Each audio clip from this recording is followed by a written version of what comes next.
ഉന്തിയ തല എന്ന് ഓർമ്മിച്ചാൽ മതി. തലഭാഗം ഉന്തിക്കിടക്കുക, ഉത്തല. മറ്റത് അവതാളത്തിലായി കിടക്കുക.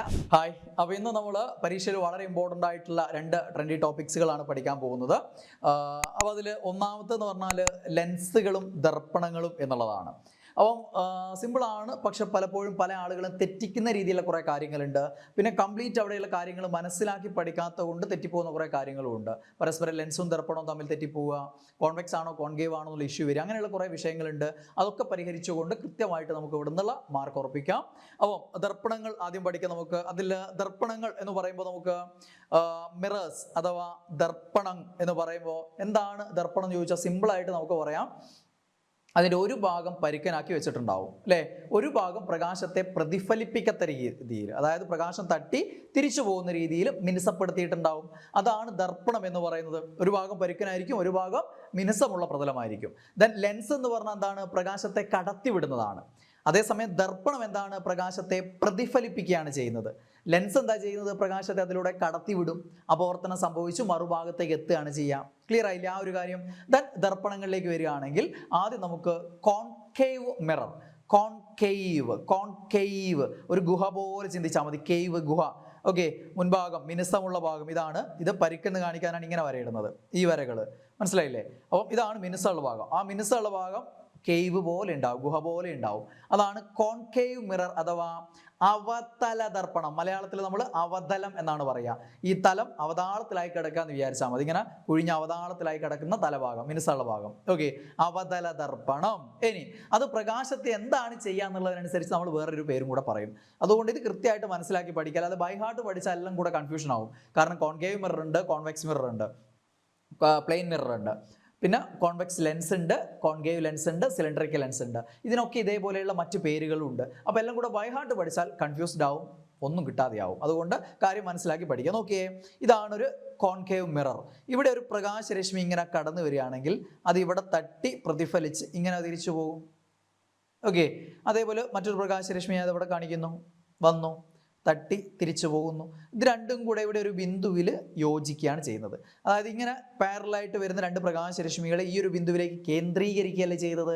സംപ്രജിപ്പിക്കുക എന്ന് പറഞ്ഞാൽ അതാണ് അർത്ഥം. കേന്ദ്രീകരിക്കുക, ഒരു ബിന്ദുവിലേക്ക് കേന്ദ്രീകരിക്കുക, സംപ്രജിപ്പിക്കുക, അതാണ് ഈ വാക്ക് സംപ്രജന ദർപ്പണം. അപ്പോൾ പ്രകാശത്തെ ഈ രീതിയിൽ കേന്ദ്രീകരിക്കുന്നവയെ സംപ്രജന ദർപ്പണം എന്ന് പറയും. നേരെ തിരിച്ചാണെങ്കിൽ വിവ്രജന ദർപ്പണം. മനസ്സിലായില്ലേ? വിവ്രജിപ്പിക്കുക, ഡൈവേർജ് ചെയ്യിക്കുക. ഇത് കൺവേർജിങ്. എന്താണ്? കൺവേർജിങ് മിറർ എന്ന് പറയും.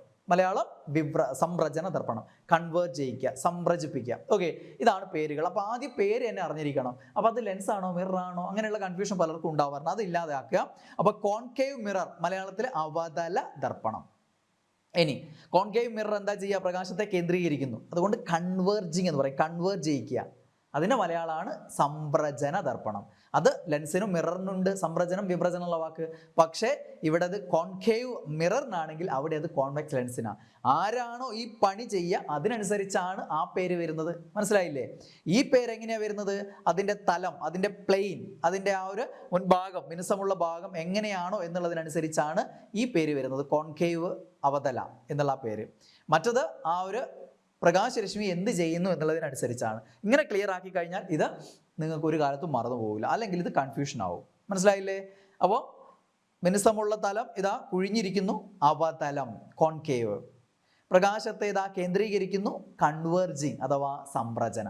ഇതേ രീതിയിലാണ് ലെൻസിനെയും ദർപ്പണത്തിനൊക്കെ വിളിക്കേണ്ടത്. ഈ പരിപാടി ചെയ്യുന്നതിനനുസരിച്ചും ഈ രൂപത്തിൻ്റെ പ്രത്യേകത അനുസരിച്ചും. ഓക്കെ അല്ലേ? അപ്പോൾ കോൺകേവ് മിറർ അഥവാ അവതല ദർപ്പണം ഉപയോഗിക്കുന്ന സന്ദർഭങ്ങൾ നോക്കാം. നമുക്ക് സ്ഥിരം ചോദിക്കുന്നതാണ്. എവിടെയെങ്കിലും ഞാൻ പറയുന്ന പോലെ ഒന്ന് നിങ്ങൾ പറഞ്ഞേച്ചാൽ മതി. ഞാൻ പറയുന്ന പോലെ സ്പീഡിൽ ഒന്ന് 3 പ്രാവശ്യം പറഞ്ഞാൽ മതി. ഒരു ടോർച്ച് ലൈറ്റും ഒരു സെർച്ച് ലൈറ്റും ഒരു ഹെഡ് ലൈറ്റും എന്ന് പറഞ്ഞേ, ഒരു ടോർച്ച് ലൈറ്റും ഒരു സെർച്ച് ലൈറ്റും ഒരു ഹെഡ് ലൈറ്റും പിന്നെ ഒരു പ്രതിഫലന ദൂരദർശിനി ഉണ്ടെങ്കിൽ ENTക്ക് മാത്രമൊന്നല്ല, ആർക്കും അവൻ്റെ തല ഷേവ് ചെയ്യോ മേക്കപ്പ് ചെയ്യോ എന്ത് വേണേൽ ചെയ്യാം. ഓക്കെ, അങ്ങനെ ചിന്തിച്ച് വെച്ചാൽ മതി. ഒരു ടോർച്ച് ലൈറ്റും ഒരു സെർച്ച് ലൈറ്റും ഒരു ഹെഡ് ലൈറ്റും ഉണ്ടെങ്കിൽ, ഒരു ടോർച്ച് ലൈറ്റും സെർച്ച് ലൈറ്റും ഹെഡ് ലൈറ്റും വേണേ, പിന്നെ ഒരു പ്രതിഫലന ദൂരദർശിനി ഉണ്ടെങ്കിൽ ENTക്ക് മാത്രമൊന്നല്ല, ആർക്കും അവൻ്റെ തല ഷേവ് ചെയ്യാം.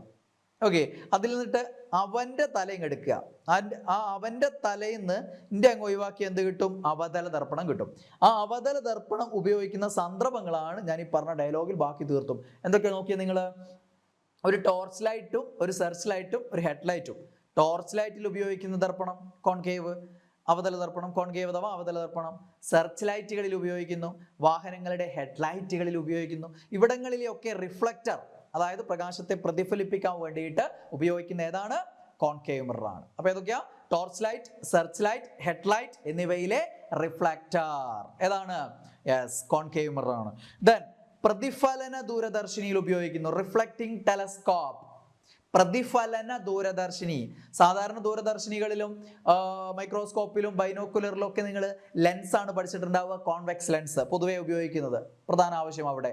എന്നാൽ പ്രതിഫലന ദൂരദർശിനിയിൽ റിഫ്ലക്റ്റിംഗ് ടെലസ്കോപ്പിൽ ഉപയോഗിക്കുന്നത് എന്താണെന്ന് ചോദിച്ചു കഴിഞ്ഞാൽ ഏതാണ്? കോൺകേവ് മിറർ ആണെന്ന് ഓർത്തു വെക്കുക. ഓക്കെ, പ്രതിഫലന ദൂരദർശിനിയിൽ ഉപയോഗിക്കുന്നു. ദെൻ എന്താ പറഞ്ഞ? ടോർച്ച് ലൈറ്റും സെർച്ച് ലൈറ്റും ഹെഡ് ലൈറ്റും പിന്നെ ഒരു പ്രതിഫലന ദൂരദർശിനി ഉണ്ടെങ്കിൽ ENT മാത്രമല്ല ഡെന്റിസ്റ്റും ഉപയോഗിക്കുന്നു. ENT, ഡെന്റിസ്റ്റ് ഇവരൊക്കെ ഉപയോഗിക്കുന്നു. ENT കണ്ടില്ലേ, ചെവി, വായ, മൂക്ക്, തൊണ്ട ഇവയൊക്കെ ഉൾഭാഗം പരിശോധിക്കാൻ വേണ്ടിയിട്ട് ഉപയോഗിക്കുന്നു, അതിലുണ്ടാവും. അതേപോലെ ഡെന്റിസ്റ്റുകൾ ഉപയോഗിക്കുന്നു, പല്ല് വ്യക്തമായിട്ട് കാണാൻ വേണ്ടിയിട്ട്. അപ്പൊ അതിലൊക്കെ എന്തുണ്ടാവും? കോൺകേവ് മിറർ ഉള്ള ആ ഒരു സംവിധാനമാണ് ഉപയോഗിക്കുക. അപ്പൊ ENT, ഡെന്റിസ്റ്റ് മുതലായവർ ഉപയോഗിക്കുന്നു. ദെൻ ആർക്ക് ലാമ്പിൽ ഉപയോഗിക്കുന്നു, ഒരുതരം ഗനികളിലൊക്കെ ഉപയോഗിക്കുന്ന ഒരു തരം സെർച്ച് ലൈറ്റ് ആണ് എന്ത്? ആർക്ക് ലാമ്പ്. അത് അങ്ങനെ തന്നെ ചോദിക്കാറുണ്ടാവുകൊണ്ട് അങ്ങനെ തന്നെ പഠിച്ചു വെക്കുക. ആർക്ക് ലാമ്പിൽ ഉപയോഗിക്കുന്നു, ആർക്ക് ലാമ്പിൽ ഉപയോഗിക്കുന്നത് ഏതാണ്? കോൺകേവ് മിറർ ആണ്. മുമ്പായിരുന്നെങ്കിൽ ഒരൊറ്റ ചോദ്യം അതിന്റെ ഉത്തരം അങ്ങനെയായിരുന്നു ചോദിക്കുക, അല്ലെ? എന്താണ്? ENT സ്പെഷ്യലിസ്റ്റുകൾ ഉപയോഗിക്കുന്ന ഈ തരം ദർപ്പണമാണ്. ഇപ്പൊ എങ്ങനെയല്ല, ഇപ്പൊ എന്താണ്? ഇതെല്ലാം കൂടെ പഠിച്ചാലേ നിങ്ങൾക്ക് കൃത്യമായിട്ട് പഠിച്ചാലേ ആൻസർ ചെയ്യാൻ പറ്റുള്ളൂ. അതിൽ നിന്നൊക്കെയുള്ള കാര്യങ്ങൾ കൂട്ടിച്ചേർത്തുകൊണ്ട് 3-4 സ്റ്റേറ്റ്മെന്റുകളൊക്കെ ചേർത്തുകൊണ്ട് ചോദ്യങ്ങൾ വരും. Okay, yes. അപ്പൊ ആർക്ക് ലാമ്പിൽ ഉപയോഗിക്കുന്നു. ദെൻ ഷേവിംഗ് മിററായി ഉപയോഗിക്കുന്നു, മേക്കപ്പ് മിററായി ഉപയോഗിക്കുന്നു. ഈ കോൺകേവ് മിറർ ഓക്കെ, നമുക്ക് വ്യക്തമായിട്ടുള്ള കുറച്ച് വലുതായിട്ടുള്ള പ്രതിബിംബം കാണാൻ പറ്റും. അതുകൊണ്ട് ഷേവിംഗ് മിററായി ഉപയോഗിക്കുന്നു, മേക്കപ്പ് മിററായി ഉപയോഗിക്കുന്നു. ഷേവിംഗ് മിറർ, മേക്കപ്പ് മിറർ ഒക്കെ ആയിട്ട് പൊതുവെ ഉപയോഗിക്കുന്നത് കോൺകേവ് മിറർ ആണ്. നമ്മൾ സാധാരണഗതിയിൽ നമ്മുടെ വീട്ടിലുള്ള പ്ലെയിൻ മിറർ ഉപയോഗിച്ചിട്ട് ഇതൊക്കെ ചെയ്യുമെങ്കിലും പൊതുവെ ഷേവിംഗ് മിററായി അംഗീകരിക്കപ്പെട്ടിരിക്കുന്നത്, മേക്കപ്പ് മിററായി അംഗീകരിക്കപ്പെട്ടിരിക്കുന്നതൊക്കെ ഏതാണ്? കോൺകേവ് ആണെന്ന് ഓർത്ത് വെക്കുക. അല്ലാതെ നമ്മൾ ഷേവ് ചെയ്യാൻ ഉപയോഗിക്കുന്ന സാധാരണ പ്ലെയിൻ മിറർ ആണല്ലോ, സമതല ദർപ്പണാണല്ലോ എന്ന് വിചാരിച്ചിട്ട് ആൻസർ ചെയ്യരുത്. ഷേവിംഗ് മിറർ, മേക്കപ്പ് മിറർ ഒക്കെ ചോദിച്ചാൽ ഏതാണ് പറയേണ്ടത്? കോൺകേവ് മിറർ ആണ്. ക്ലിയർ ആയില്ലേ? അപ്പൊ അത്രയും കാര്യങ്ങൾ കോൺകേവ് മിറർ. ടോർച്ച് ലൈറ്റും സെർച്ച് ലൈറ്റും ഹെഡ് ലൈറ്റും പിന്നെ ഒരു പ്രതിഫലന ദൂരദർശിനി ഉണ്ടെങ്കിൽ ENTക്ക് മാത്രമല്ല ആർക്കും അവന്റെ തല ഷേവ് ചെയ്യാം അല്ലെങ്കിൽ മേക്കപ്പ് ചെയ്യാം. ക്ലിയർ? ഓക്കെ. ഇനി അടുത്ത എന്താണ്? Convex mirror. കോൺവെക്സ് മിറർ ദാ കോൺവെക്സ്, ഈ ഭാഗം മിനുസമുള്ളത്, ഈ ഭാഗം പരുക്കൻ. ആ മിനുസമുള്ള ഭാഗം പുറത്തേക്ക് തള്ളിക്കിടക്കുക. നേരത്തെ എങ്ങനെയായിരുന്നു? ഉള്ളിലേക്ക് കുഴിഞ്ഞിരിക്കുകയായിരുന്നു. ഇത് പുറത്തേക്ക് തള്ളിക്കിടക്കുകയാണ്. കോൺവെക്സ് സർഫേസ് ആണ്, അല്ലെ? സർഫേസ് ഇങ്ങനെ പുറത്തേക്ക് തള്ളിക്കിടക്കുകയാണ്, കോൺവെക്സ് ആണ്. അതുകൊണ്ട് എന്തിനെ വിളിക്കും? ഉത്തല. കോൺവെക്സ് അല്ല മലയാളം ഉത്തല ദർപ്പണം. ഉന്തിയ തല എന്ന് ഓർമ്മിച്ചാൽ മതി. തലഭാഗം ഉന്തിക്കിടക്കുക, ഉത്തല. മറ്റത് അവതാളത്തിലായി കിടക്കുക, കുഴിഞ്ഞു കിടക്കുക, അവതല, അങ്ങനെ വിചാരിച്ചാൽ മതി. അപ്പൊ കോൺവെക്സ് മിറർ അഥവാ ഉത്തല ദർപ്പണം. ഇനി നേരത്തെ പറഞ്ഞ പോലെ ഇവിടെ പ്രകാശരശ്മിക്ക് എന്താ സംഭവിക്കുക നോക്കി? ഒരു പ്രകാശരശ്മി വരുന്നു, ഇവിടെ തട്ടി ഇങ്ങോട്ട് തിരിച്ചു പോകും. ഒരു പ്രകാശരശ്മി വരുന്നു, ഇവിടെ തട്ടി ഇങ്ങോട്ട് തിരിച്ചു പോകും. മിറർ അല്ലേ? ഇപ്പൊ ഈ പ്രതലം കണ്ടാൽ തന്നെ നമുക്കറിയാം ഇങ്ങോട്ടേക്കാ പോകുക എന്നുള്ളത്, അല്ലാതെ ഇവിടെ തട്ടി ഇങ്ങോട്ടേക്ക് വരില്ല എന്നുള്ളത്. ഇങ്ങനെ ചരിഞ്ഞ് കിടക്കുന്ന പ്രതലല്ലേ, അങ്ങനെ ചിന്തിച്ചാൽ മതി. അല്ലാതെ അതിന് വേറെ കാര്യങ്ങളൊന്നും പഠിച്ചില്ലെങ്കിൽ അത് കിട്ടും. അപ്പൊ ഇത് പ്രകാശരശ്മികൾ എന്താ ചെയ്യുന്നത്? നേരത്തെ ആണെങ്കിൽ തട്ടി ഇങ്ങോട്ട് വരികയാണ്, കൂട്ടിമുട്ടുകയാണ്, കൺവേർജ് ചെയ്യിക്കുക. ഇവിടെ എന്താ ചെയ്യുന്നത്? ഡൈവേർജ് ചെയ്യിക്കുകയാണ്, ഡൈവേർജ് ചെയ്ത് പോവുകയാണ്, വിവ്രജിപ്പിക്കുന്നു. അപ്പൊ എന്താ വിളിക്കുന്ന? വിവ്രജന ദർപ്പണം. മനസ്സിലായില്ലേ? ഡൈവേർജിങ് മിറർ, വിവ്രജന ദർപ്പണം. അത് ഈ പേരുകൾ എന്നെ അങ്ങ് അറിഞ്ഞിരിക്കും. ഇപ്പം പണ്ടത്തിനേക്കാളും പ്രശ്നമുണ്ട്. പണ്ടൊക്കെ ആണെങ്കിൽ കോൺവെക്സ് ഉത്തല ആ വാക്ക് പഠിച്ചാൽ മതിയായിരുന്നു. പക്ഷെ ഇപ്പം എന്താണ്? ഇപ്പം ഇംഗ്ലീഷ് ട്രാൻസ്ലേഷൻ വരുന്നതുകൊണ്ട് ചിലപ്പോൾ അങ്ങനെ ഉണ്ടാവും. അത് 10th ലെവൽ ക്വസ്റ്റ്യൻ പേപ്പറിൽ പോലും അങ്ങനെയുള്ള ചോദ്യങ്ങൾ ഇംഗ്ലീഷിൽ മീഡിയത്തിൽ ഇല്ലെങ്കിൽ പോലും അങ്ങനെയുള്ള ക്വസ്റ്റ്യൻസ് അതിൽ നിന്ന് ഇങ്ങോട്ടേക്ക് കൺവേർട്ട് ചെയ്തിട്ട് ട്രാൻസ്ലേറ്റ് ചെയ്തിട്ട് ചോദിക്കാറുണ്ട്. അതുകൊണ്ട് ചിലപ്പോൾ വേണമെങ്കിൽ ഡൈവേർജിങ് മിറർ എന്ന് തന്നെ ചോദിച്ചാൽ അത്ഭുതപ്പെടാനില്ല. അപ്പോൾ ഈ സംഭവം ഓർമ്മിക്കുക. ഡൈവേർജിങ് മിറർ അഥവാ വിവ്രജന ദർപ്പണം എന്ന് പറഞ്ഞാൽ കോൺവെക്സ് ആണ്. കോൺവെക്സ് ആണ്. എന്തൊക്കെയാണ് ഉപയോഗങ്ങൾ? കോൺവെക്സ് ദർപ്പണം സ്ഥിരം ചോദിക്കുന്ന ചോദ്യം എല്ലാവർക്കും അറിയാം. വാഹനങ്ങളിലെ റിയർ വ്യൂ മിറർ, അല്ലേ? വാഹനങ്ങളിലെ റിയർ വ്യൂ മിറർ ഏതാണ്? കോൺവെക്സ് ആണ്, സ്ഥിരം ചോദിക്കുന്നതാണ്. വാഹനങ്ങളിൽ നമ്മൾ പിൻഭാഗ ദൃശ്യങ്ങൾ കാണാൻ ഉപയോഗിക്കുന്ന കണ്ണാടി ഏതാണ്? കോൺവെക്സ് ആണ്. നല്ല വ്യക്തമായിട്ട് കാണാൻ പറ്റും. പക്ഷേ ഒരു പോരായ്മയുണ്ട്, ചെറുതായിട്ടാണ് കാണുക. അതുകൊണ്ട് നമ്മൾ വിചാരിക്കും കുറേ ദൂരെയാണെന്ന്. അതുകൊണ്ടാണ് അവിടെ എഴുതി വെക്കുന്നത്. Objects in the mirror R closer than they appear എന്ന് പ്രത്യേകം എഴുതി വെക്കുന്നത്. വസ്തുവിനേക്കാൾ ചെറിയ പ്രതിബിംബമാണ് ഉണ്ടാക്കുന്നത്. ആ ചെറുപ്പം കണ്ട് നമ്മൾ വിചാരിക്കും നമുക്ക് സാധാരണ വാഹനത്തിന്റെ വലിപ്പം ഏകദേശം അറിയാലോ. അപ്പോൾ കാണുമ്പോൾ കണ്ണാടിയിൽ കാണുമ്പോൾ നമ്മൾ മിററിൽ നോക്കുമ്പോൾ ചെറുതായിരിക്കും. അപ്പോൾ നമ്മൾ വിചാരിക്കും കുറേ ദൂരെയാണെന്ന്. അതുകൊണ്ട് പെട്ടെന്ന് വളച്ചു പോകരുത്. അത് മനസ്സിലെപ്പോഴും ഉണ്ടാവാനാണ് അവിടെ പ്രത്യേകം ദർപ്പണത്തിലൊക്കെ എഴുതി വെക്കുന്നത്. Objects in the mirror R closer than they appear എന്ന് എഴുതി വെക്കുന്നത്. അപ്പോൾ വാഹനങ്ങളിലെ റിയർ വ്യൂ മിറർ ഏതാണ്? കോൺവെക്സ് ആണ്. വിശാലമായിട്ടുള്ള വീക്ഷണ വിസ്തൃതിയാണ്. അതായത് വൈഡർ ഫീൽഡ് ഓഫ് വ്യൂ ആണ്. വീക്ഷണ വിസ്തൃതി കൂടുതലാണ്. വലിയ ഏരിയയിലുള്ള വസ്തുക്കളെ നമുക്ക് എന്ത് ചെയ്യാൻ പറ്റുക? കണ്ടാൽ തന്നെ അറിയാലോ. ഇത്രയും ഏരിയയിലുള്ള വസ്തുക്കൾ ഇവിടെ കണ്ടുകൂടെ നമുക്ക്? അതുകൊണ്ട് വീക്ഷണ വിസ്തൃതി കൂടുതലായതുകൊണ്ടാണ് ഇവിടെ ഉപയോഗിക്കുന്നത് വാഹനങ്ങളിലെ റിയർ വ്യൂ മിറർ ആയിട്ട് ഉപയോഗിക്കുന്നത്. അതേപോലെ തെരുവ് വിളക്കുകളിലെ റിഫ്ലക്ടറായി ഉപയോഗിക്കുന്നു. തെരുവ് വിളക്കുകളിൽ പ്രകാശം എന്ത് ചെയ്യണം? നമുക്ക് മാക്സിമം ദൂരത്തേക്ക് കിട്ടുകയല്ല വേണ്ടിയത്. അപ്പം പരമാവധി വിഭജിപ്പിക്കണം. അപ്പോൾ ഇങ്ങോട്ടേക്കൊക്കെ കിട്ടണം. അപ്പം അതിന് വേണ്ടിയിട്ട് തെരുവ് വിളക്കുകളിലെ റിഫ്ലക്ടർ ഏതായിരിക്കും? കോൺവെക്സ് ആയിരിക്കും. മറ്റിടത്തിലൊക്കെ എന്താ? Torch light, search light, head ലൈറ്റിലൊക്കെ കേന്ദ്രീകരിക്കുകയാണ് വേണ്ടത്. ആ ഒരു നിശ്ചിത ഏരിയയിലേക്ക് മാത്രമാണ് കിട്ടേണ്ടത്. അപ്പോൾ അത് കേന്ദ്രീകരിക്കാൻ വേണ്ടി, സംരചിപ്പിക്കാൻ വേണ്ടിയിട്ട് അവിടെ എന്ത് ഉപയോഗിക്കുന്നു? കോൺകേവ് മിറർ ഉപയോഗിക്കുന്നു. ഇത് വിഭജിപ്പിക്കുകയാണ് വേണ്ടത്. അതുകൊണ്ട് കോൺവെക്സ് മിററാണ് ഇവിടെ ഉപയോഗിക്കുക. ഓക്കെ, തെരുവ് വിളക്കുകളിലെ റിഫ്ലക്ടർ. ദെൻ സൂപ്പർ മാർക്കറ്റുകൾ, ഷോപ്പിംഗ് മാളുകൾ, ATM ഇവിടങ്ങളിലൊക്കെ എന്ത് കാണാം? നിങ്ങൾക്ക് ഇത്തരം ദർപ്പണങ്ങൾ കാണാം. കോൺവെക്സ് മിറേഴ്സ് കാണാം. അല്ലെ, ATMന്റെ മുന്നിൽ അവിടെ ഇങ്ങനെ ഒരു കോൺവെക്സ് മിറർ കാണാം. എന്തിനാണ്? നിങ്ങൾ ഇങ്ങനെ ചെയ്യുന്ന സമയത്ത് നിങ്ങളുടെ പിറകിൽ നിന്ന് ആരെങ്കിലും കടന്നു വരുന്നുണ്ടോ എന്ന് നിങ്ങൾക്ക് വ്യക്തമായിട്ട് കാണാൻ വേണ്ടിയിട്ടാണ് അത് കൊടുത്തിരിക്കുന്നത് ATMൽ. അതേപോലെ സൂപ്പർ മാർക്കറ്റുകൾ, ഷോപ്പിംഗ് മാളുകൾ എല്ലായിടങ്ങളിലും ഇപ്പം CCTV ആയതുകൊണ്ട് പൊതുവെ കുറഞ്ഞിട്ടുണ്ടെങ്കിലും ചിലയിടങ്ങളിലൊക്കെ നിങ്ങൾക്ക് കാണാൻ പറ്റും. ഓക്കെ, അപ്പോൾ സൂപ്പർ മാർക്കറ്റ്, ഷോപ്പിംഗ് മാളുകൾ, ATM ഇവിടങ്ങളിലൊക്കെ ഉപയോഗിക്കുന്ന ഏത് ദർപ്പണം എന്ന് ചോദിച്ചു കഴിഞ്ഞാൽ കോൺവെക്സ് മിറർ ആണ്. ദെൻ ഹെയർപിൻ വളവുകളുള്ള റോഡുകളിൽ, ഈ ചുരങ്ങളിലൊക്കെയുള്ള ഹെയർപിൻ വളവുകളുള്ള റോഡുകളിൽ അതിന് ഓപ്പോസിറ്റ് നിങ്ങൾക്ക് വെച്ച കാണാം. എന്തിനു വേണ്ടിയിട്ടാണ്? നിങ്ങൾ ഈ സൈഡിൽ നിന്ന് പോകുമ്പോൾ നിങ്ങൾക്ക് ആ സൈഡിൽ നിന്ന് വരുന്ന വാഹനങ്ങൾ വരെ അതിൽ കാണാൻ പറ്റും. പിന്നെ നമ്മുടെ നാട്ടിൽ തന്നെ സുരക്ഷയ്ക്ക് വേണ്ടിയിട്ട് പലയിടങ്ങളിലും ആളുകളോ അല്ലെങ്കിൽ ഏതെങ്കിലും സന്നദ്ധ സംഘടനകളൊക്കെ എന്ത് ചെയ്യാറുണ്ട്? അങ്ങനെ വളവുകളിലൊക്കെ ഇത് സ്ഥാപിക്കാറുണ്ട്. ഇതിനു വേണ്ടിയിട്ടാണ് നമ്മൾ ഈ സൈഡിൽ നിന്ന് വരുമ്പോൾ നമുക്ക് ആ സൈഡിൽ നിന്ന് വരുന്ന വാഹനങ്ങൾ കൂടെ ആ കണ്ണാടിയിൽ കാണാൻ പറ്റും. അതിനാണ് കോൺവെക്സ് മിറർ ഉപയോഗിക്കുന്നത്. അപ്പോൾ ഹെയർപിൻ വളവുകളുള്ള റോഡുകളിൽ ഉപയോഗിക്കുന്നു. അപ്പോൾ ഇത്രയും സന്ദർഭങ്ങൾ കോൺവെക്സ് മിറർ അഥവാ ഉത്തല ദർപ്പണം അഥവാ എന്താണ്? പ്രകാശത്തെ വിഭ്രജിപ്പിക്കുന്നു. അപ്പം എന്താണ്? ഡൈവേർജിങ് മിറർ അഥവാ വിവ്രജന ദർപ്പണം. ക്ലിയർ അല്ലേ? ഇനി അടുത്തെന്താണ്? പ്ലെയിൻ മിറർ അഥവാ സമതല ദർപ്പണം. പ്ലെയിൻ മിറർ, ഇങ്ങനത്തെ ഈ വാക്ക് അറിഞ്ഞിരിക്കണം. ഇംഗ്ലീഷ് ആണെന്നിട്ട് ഞാനത് മലയാളത്തിൽ കൊടുക്കാനുള്ള കാരണം തന്നെ അതാണ്. സമതല ദർപ്പണം എന്നായിരിക്കില്ല ചിലപ്പോൾ പരീക്ഷ ചോദിക്കുക, പ്ലെയിൻ മിറർ എന്നായിരിക്കും. അപ്പൊ പ്ലെയിൻ മിറർ അഥവാ സമതല ദർപ്പണം. സമതലം, തലം സെയിം ആണ്, സമം, പ്ലെയിൻ. ഓക്കെ, സമതലമാണ്. നേരത്തെ ഒന്നുകിൽ പുറത്തേക്ക് തള്ളിയത് കോൺവെക്സ്, ഉള്ളിലേക്ക് കുഴിഞ്ഞത് കോൺകേവ്. ഇതെന്താണ്? നേരെ പ്ലെയിൻ. അതാണ് പ്ലെയിൻ മിറർ അഥവാ സമതല ദർപ്പണം എന്ന് പറയുന്നത്. ഓക്കെ, അപ്പൊ ഈ സമതല ദർപ്പണമായിട്ട് ബന്ധപ്പെട്ട പരീക്ഷയിൽ ചോദിക്കുന്ന ചോദ്യങ്ങൾ എന്തൊക്കെയാണ്? നമ്മൾ സമതലം, പ്ലെയിൻ മിറർ നമ്മൾ മുഖക്കണ്ണാടിയായിട്ട് ഉപയോഗിക്കുന്നില്ലേ? പൊതുവെ നമ്മൾ മുഖം നോക്കാൻ ഉപയോഗിക്കുന്ന കണ്ണാടി ഏതാന്ന് ചോദിച്ചാൽ ഏതാ പറയാറുള്ളത്? പ്ലെയിൻ മിറർ അഥവാ സമതല ദർപ്പണമാണ്. മുഖക്കണ്ണാടി അഥവാ ഗ്രൂമിംഗ് മിറർ, അല്ലേ? നമ്മൾ മുഖം നോക്കാൻ ഉപയോഗിക്കുന്ന കണ്ണാടി ഗ്രൂമിംഗ് മിറർ ചോദിച്ചിട്ട് ഏതാതായി പോറത്? ഇതെന്താ സാധനം എന്ന് വിചാരിക്കണ്ട, ഗ്രൂം ചെയ്യാൻ അറിയാലോ. അപ്പം ഗ്രൂമിംഗ് മിറർ ഏതാണ്? പ്ലെയിൻ മിറർ ആണ് നമ്മൾ യൂസ് ചെയ്യുന്നത്. സമതല ദർപ്പണമാണ്. അതേപോലെ ഇന്റീരിയർ ഡിസൈനിങ്ങിൽ ഉപയോഗിക്കും. നമ്മൾ എന്താണ്? റൂമിനൊക്കെ വലിപ്പം കുറവൊക്കെ ആണെങ്കിൽ ഒരു ഭാഗം ഫുള്ളായിട്ട് കണ്ണാടിയൊക്കെ വെച്ച് കഴിഞ്ഞാൽ, അല്ലെങ്കിൽ അപ്പുറം ഇപ്പുറമൊക്കെ കണ്ണാടി വെച്ച് കഴിഞ്ഞാൽ നമുക്ക് കുറച്ചുകൂടെ വലുതായിട്ട് തോന്നും. ആ വലുതായിട്ടുള്ള ഫീലിംഗ് കിട്ടും. അപ്പോൾ അതിന് വേണ്ടിയിട്ട് ഇന്റീരിയർ ഡിസൈനിങ്ങിൽ എന്ത് ചെയ്യുന്നുണ്ട്? പ്ലെയിൻ മിറർ ഉപയോഗിക്കാറുണ്ട്. ദെൻ പെരിസ്കോപ്പിൽ ഉപയോഗിക്കുന്നു, കാലിഡോസ്കോപ്പിൽ ഉപയോഗിക്കുന്നു. പെരിസ്കോപ്പ് അറിയാലോ. പെരിസ്കോപ്പ് എന്ന് പറഞ്ഞാൽ ഏറ്റവും സിമ്പിളായിട്ട് നമുക്ക് എന്താണ്? ഇവിടെ ഒരാൾ ഒളിച്ച് നിൽക്കാന്ന് വിചാരിച്ചോ, ഇയാൾക്ക് ഇതിനുള്ളിലാണ് ഉള്ളത്. ഓക്കെ, ഇയാൾക്ക് ഇവിടെയുള്ള ദൃശ്യങ്ങൾ കാണണം. ഓക്കെ, അപ്പോൾ ഇയാൾ എന്ത് ചെയ്തിട്ടുണ്ടാവും? ഇവിടെ ഒരു കണ്ണാടി വെച്ചിട്ടുണ്ടാവും. നേരെ ഇയാൾ ഇരിക്കുന്നതിൻ്റെ ഇതിനുള്ളിൽ ഒരു കണ്ണാടി. ഓക്കെ, അപ്പോൾ ഇവിടെ വസ്തുവിൻ്റെ പ്രതിബിംബം ഇവിടെ തട്ടി നേരെ ഇവിടെ തട്ടുന്നു. ഇവിടെ ഇരിക്കുന്ന ആൾക്ക് എന്ത് ചെയ്യാൻ പറ്റും? ഇവിടെയുള്ള വസ്തുവിനെ ഇവിടെ കാണാൻ പറ്റും. ഈ സംവിധാനമാണ് സിമ്പിളായിട്ട് പറയുകയാണെങ്കിൽ. ഇതെവിടെ ഉപയോഗിക്കും? അന്തർവാഹിനികളിലൊക്കെ, പുറം ഭാഗത്തെ കാഴ്ചകൾ കാണാനൊക്കെ. അപ്പോൾ അങ്ങനെയുള്ള പെരിസ്കോപ്പിൽ ഏത് തരം ദർപ്പണം ഉപയോഗിക്കും? സിമ്പിളായിട്ടുള്ള ഒരു പെരിസ്കോപ്പിൽ എന്താണ് ഉപയോഗിക്കുക?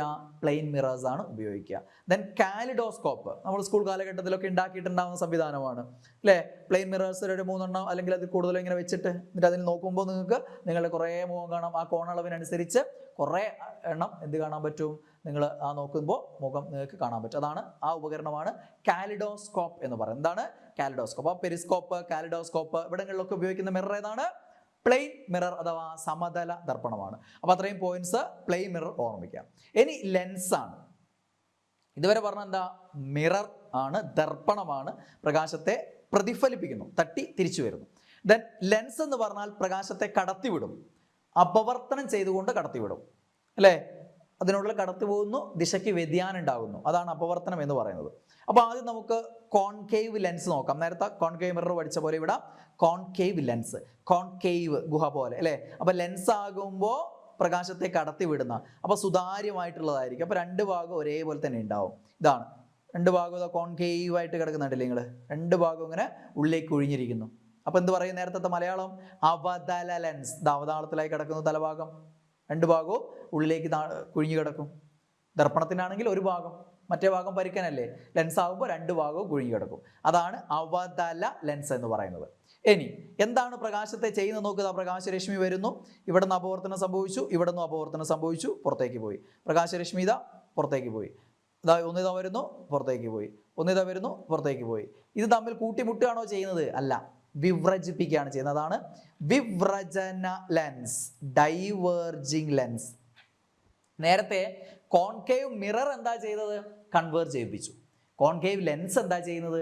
ഡൈവേർജ് ചെയ്യിപ്പിക്കുന്നു. അപ്പോൾ ഈ ചിത്രം മനസ്സിലുണ്ടായാൽ മതി, ഇങ്ങനെയാണെന്നുള്ളത് ഇങ്ങനെ ഓർമ്മിക്കുക. അപ്പം കോൺകേവ് ലെൻസ് അഥവാ അവതല ലെൻസ്, ഡൈവേർജിങ് ലെൻസ് അഥവാ വിവ്രജന ലെൻസ്, ഇങ്ങനെയൊക്കെ അറിയപ്പെടും. ഇതാണ് സാധനം കോൺകേവ് ലെൻസ്. ഓക്കെ, ഇനി ഇതിന്റെ 2 ഭാഗവും കോൺകേവ് അല്ലേ? അതുകൊണ്ട് വേണമെങ്കിൽ നമുക്ക് എന്ത് വിളിക്കാം? ബൈ കോൺകേവ് എന്ന് വിളിക്കാം. എന്താണ്? Bi concave. അതേപോലെ ബൈ കോൺവെക്സ്, ഇങ്ങനെയൊക്കെ വിളിക്കാം. അത് തമ്മിൽ ശരിക്കും ഉള്ളിലേക്ക് ഇറങ്ങുമ്പോൾ വ്യത്യാസമുണ്ട്. എന്താണ് അതിന്റെ വിശാലമായ അർത്ഥത്തിൽ കോൺകേവ് ലെൻസ് അതിനുള്ളിൽ വരുന്ന ഒരു ടൈപ്പാണ് ശരിക്കും എന്ത്? ബൈ കോൺകേവ് എന്ന് പറയുന്നത്. പക്ഷെ പൊതുവായിട്ട് നിങ്ങൾ ഇങ്ങനെ പഠിച്ചു വെച്ചാൽ മതി, PSCക്ക് വേണ്ടിയിട്ട് നിങ്ങൾ ഇങ്ങനെ പഠിച്ചാൽ മതി. ഓക്കെ, അപ്പോൾ കോൺകേവ് ലെൻസ് അല്ലെങ്കിൽ ബൈ കോൺകേവ്. ഓക്കെ, അവതല ലെൻസ്, വിവ്രജന ലെൻസ് അല്ലെങ്കിൽ ഡൈവേർജിങ് ലെൻസ് എന്നൊക്കെ പറയും. അപ്പോൾ ബൈഹാർട്ട് പഠിച്ചാൽ എല്ലാം കൂടെ കൺഫ്യൂഷൻ ആവും. പല പേരുകൾ വരുമ്പോൾ, നിങ്ങൾ പഠിച്ചതല്ലാത്ത പേര് വരുമ്പോൾ അത് ഭയങ്കര ടഫായിട്ട് മാറും, തെറ്റിക്കും. അതേസമയം കാര്യം മനസ്സിലാക്കി പഠിച്ചാൽ എളുപ്പമാണ്. ഇവിടെ ഡൈവേർജ് ചെയ്യിക്കുന്നു, അതുകൊണ്ട് ഡൈവേർജിങ് ലെൻസ്, അതിനനുസരിച്ചാണ് പേര് പറയേണ്ടത്. അല്ലാതെ by heart concave mirror, concave mirror എന്താ പഠിച്ചത്? അവതല ദർപ്പണം, എന്താണ് സംപ്രജന ദർപ്പണം. അപ്പോൾ കോൺകേവ് ലെൻസും സംപ്രജന ലെൻസ് അങ്ങനെ ചിന്തിക്കരുത്. ഓക്കെ, അപ്പോൾ കോൺകേവ് ലെൻസ് എന്താ? വിവ്രജന ലെൻസ്. ചിത്രം മനസ്സിൽ വരണം. ഈ ചിത്രം ഇങ്ങനെ പോകുന്നത് വിവ്രജിപ്പിക്കുകയാണ്, ഡൈവേർജ് ചെയ്യിക്കുകയാണ്. ഓക്കെ, അപ്പോൾ കോൺകേവ് ലെൻസ് അഥവാ ഡൈവേർജിങ് ലെൻസ് എന്തിനുപയോഗിക്കുന്നു? ഹ്രസ്വദൃഷ്ടി അഥവാ മയോപ്പിയ പരിഹരിക്കാൻ, ഹ്രസ്വദൃഷ്ടി അഥവാ മയോപ്പിയ പരിഹരിക്കാൻ ഉപയോഗിക്കുന്നത് ഏതാണ്? കോൺകേവ് ലെൻസ് ആണ്. ഹ്രസ്വദൃഷ്ടി അഥവാ ഷോർട്ട് സൈറ്റ്, ഷോർട്ട് സൈറ്റഡ്നെസ് അല്ലെങ്കിൽ ഷോർട്ട് സൈറ്റ് പരിഹരിക്കാൻ ഹ്രസ്വദൃഷ്ടി, മയോപ്പിയ എന്ന് പറയും. മയോപ്പിയ പരിഹരിക്കാൻ ഏതാണ് ഉപയോഗിക്കുക? കോൺകേവ് ലെൻസ് ആണ് മയോപ്പിയ പരിഹരിക്കാൻ. ഹ്രസ്വദൃഷ്ടി, ഹ്രസ്വദൃഷ്ടി എന്ന് പറഞ്ഞാൽ ഹ്രസ്വദൃഷ്ടി ഉണ്ട്, അടുത്തുള്ള കാഴ്ചയുണ്ട്, അകലെയുള്ള വസ്തുവിനെ കാണാൻ പറ്റില്ല. അടുത്തുള്ളവയെ കാണാം, അകലെയുള്ളവയെ കാണാൻ പറ്റില്ല. അതാണ് ഹ്രസ്വദൃഷ്ടി അഥവാ മയോപ്പിയ എന്ന് പറയുന്നത്. പരിഹരിക്കാൻ കോൺകേവ് ലെൻസ്. ദെൻ ഡോറുകളിൽ, നമ്മൾ ഹോട്ടലുകളുടെ ഒക്കെ ഡോറുകളിൽ കണ്ടിട്ടില്ലേ? വീട്ടിലും നമ്മൾ വെക്കാറുണ്ട് അല്ലേ? വാതിലിൻ്റെ മുകളിൽ ലെൻസ് വെക്കുന്നില്ലേ? എന്തിനാ? പുറത്തുനിന്ന് ഒരാൾ ബെല്ലടിക്കുന്ന സമയത്ത് നമുക്ക് കാണാൻ വേണ്ടിയിട്ടാണ്. അപ്പോൾ അവിടെ ഉപയോഗിക്കുന്ന ലെൻസും ഏതാണ്? കോൺകേവ് ലെൻസ് ആണ്. ഓക്കെ, ഡോറുകളിൽ ഉപയോഗിക്കുന്ന ലെൻസ് ഏതാണ്? കോൺകേവ് ലെൻസ് ആണ്, കോൺകേവ് ലെൻസ് ആണ്. ഓക്കെ, അപ്പം ആ 2 പോയിന്റുകൾ കോൺകേവ് ലെൻസിന്റെ കാര്യം ഓർത്തു വെക്കുക. ഓക്കെ, ഇനി കോൺവെക്സ് ലെൻസ് എന്താണ്? കോൺവെക്സ് ലെൻസ്, കോൺവെക്സ് ലെൻസ് എന്തായിരിക്കും മലയാളം? ഉത്തല ലെൻസ്. എന്താണ്? ഉത്തല ലെൻസ്. കോൺവെക്സ് ഉത്തല, ഉന്തിയ തല, ഉത്തല ലെൻസ് ആയതുകൊണ്ട് 2 ഭാഗവും ഉന്തി കിടക്കും. Convex lens. ഇനി എന്താ ചെയ്യുന്ന? പ്രകാശത്തെ നോക്കുക, തട്ടി ഇങ്ങോട്ട് വരുന്നു, ഇങ്ങോട്ട് വരുന്നു, ഇങ്ങനെ വരുന്നു, ഇങ്ങനെ വരുന്നു, എല്ലാം കൂടെ എന്താ ചെയ്യുന്നത്? യോജിപ്പിക്കുകയാണ് ചെയ്യുന്നത്. അതായത് എന്ത് ചെയ്യുന്നു? കൺവേർജിങ് ആണ് ചെയ്യിപ്പിക്കുന്നത്. എന്താണ്? കൺവേർജിങ്. അപ്പൊ എന്ത് പറയും?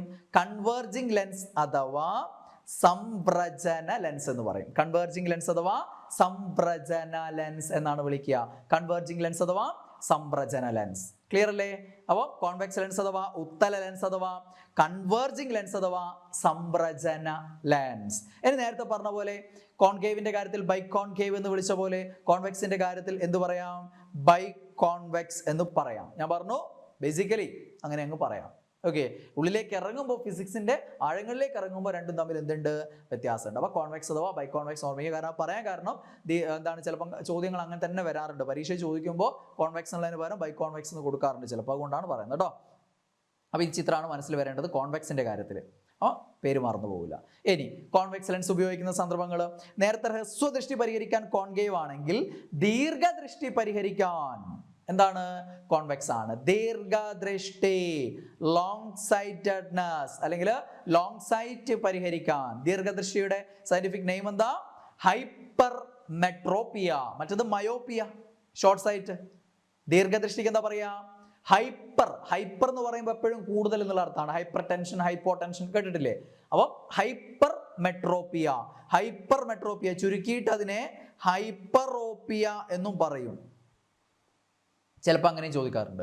ഹൈപ്പർ മെട്രോപ്പിയ അഥവാ ഹൈപ്പറോപ്പിയ പരിഹരിക്കാൻ ഉപയോഗിക്കുന്ന ലെൻസ് ഏതാണ് ഉത്തരം? കോൺവെക്സ് ലെൻസ് ആണ്. അതേപോലെ തന്നെ വെള്ളെഴുത്ത് അഥവാ പ്രസ് ബയോപ്പിയ പരിഹരിക്കാൻ ഉപയോഗിക്കുന്നു. വെള്ളെഴുത്ത് അഥവാ പ്രസ് ബയോപ്പിയ. പ്രസ് ബയോപ്പിയ പരിഹരിക്കാൻ ഉപയോഗിക്കുന്ന ലെൻസ് ഏതാണ്? കോൺവെക്സ് ലെൻസ് ആണ്. ദീർഘദൃഷ്ടി പോലെ തന്നെ, ദീർഘദൃഷ്ടി എന്ന് പറഞ്ഞാൽ ദീർഘദൃഷ്ടി ഉണ്ട്, ദൂരെയുള്ള കാഴ്ച ഉണ്ട്. ദീർഘം ദൂരെയല്ലേ? ഉണ്ട്, അടുത്തുള്ള കാഴ്ചയില്ല, അതാണ് ദീർഘദൃഷ്ടി. അതേപോലെ തന്നെ ഉള്ളതാണ് വെള്ളെഴുത്ത് അഥവാ പ്രസ് ബയോപ്പിയ. അടുത്തുള്ള കാഴ്ച കുറവാണ്.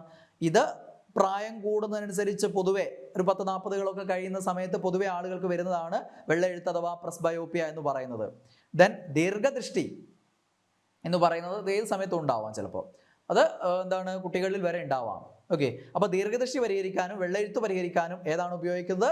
കോൺവെക്സ് ലെൻസ് ആണ്. പിന്നെ നമ്മുടെ നേത്ര ലെൻസ്, മനുഷ്യ നേത്ര ലെൻസ് എന്താണ്?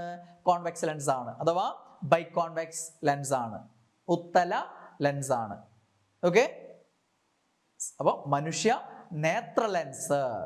ഇനി മൈക്രോസ്കോപ്പിൽ ഉപയോഗിക്കുന്നു, ടെലസ്കോപ്പിൽ ഉപയോഗിക്കുന്നു, ബൈനോക്കുലറിൽ ഉപയോഗിക്കുന്നു, ഫോട്ടോഗ്രാഫിക് ക്യാമറകളിൽ ഉപയോഗിക്കുന്നു, പ്രൊജക്ടറുകളിൽ ഉപയോഗിക്കുന്നു, മാഗ്നിഫൈങ് ഗ്ലാസ് ആയി ഉപയോഗിക്കുന്നു.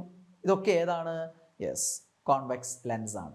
മൈക്രോസ്കോപ്പിലും ടെലസ്കോപ്പിലും ബൈനോക്കുലറിലും ഫോട്ടോഗ്രാഫിക് ക്യാമറകളിലും ഒക്കെയുള്ള ലെൻസ്. നമ്മുടെ കയ്യിലുള്ള മൊബൈൽ ഫോൺ ക്യാമറ ചോദിച്ചാലും ഉത്തരം തന്നെ കേട്ടോ.